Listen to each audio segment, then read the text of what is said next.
నంద్యాల జిల్లాలో కుక్కల దాడులు మరీ ఎక్కువైపోతున్నాయి. ఇంకా గత కొన్ని రోజుల కింద social democratic party of India ETV party letter pad కూడా మున్సిపాలిటీలు ఇవ్వడం జరిగింది. కానీ ఈరోజు తెల్లారుజామున ములాన్పేట ఇటు బాలాజీ కాంప్లెక్స్ ఆ రెండు వార్డులో 2 ఏరియాలో ఈరోజు కుక్కల దాడులు జరిగినాయి.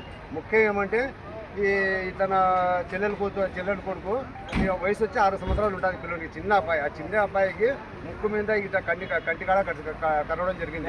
కానీ బ్యాక్ సైడ్ జరిగింది. బాలాజీ కాంప్లెక్స్ పెద్ద మనుషులు తట్టుకోగలరు, వాళ్ళు నొప్పికి భరాయించగలరు వాళ్ళు. కానీ చిన్న పిల్లడు ఏ విధంగా వాడు భరాయించగలడు పిల్లడు.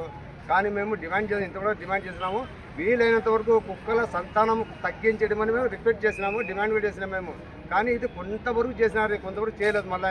మళ్ళీ మేము social democratic party of India నుంచి మేము డిమాండ్ చేయడం లేదు. మేము గట్టిగా హక్కు గురించి మాట్లాడుతున్నాము. ఎంత వీలైతే అంత తొందరగా మీరు దయచేసి మీరు అన్ని వాటిలలో సర్వే చేసి కుక్కలకు విషం ఎక్కకుండా, కుక్కలు కడితే విషం ఎక్కకుండా దానికి ఇంజక్షన్ లేనా మేము social democratic party of India demand చేస్తున్నాము మేము.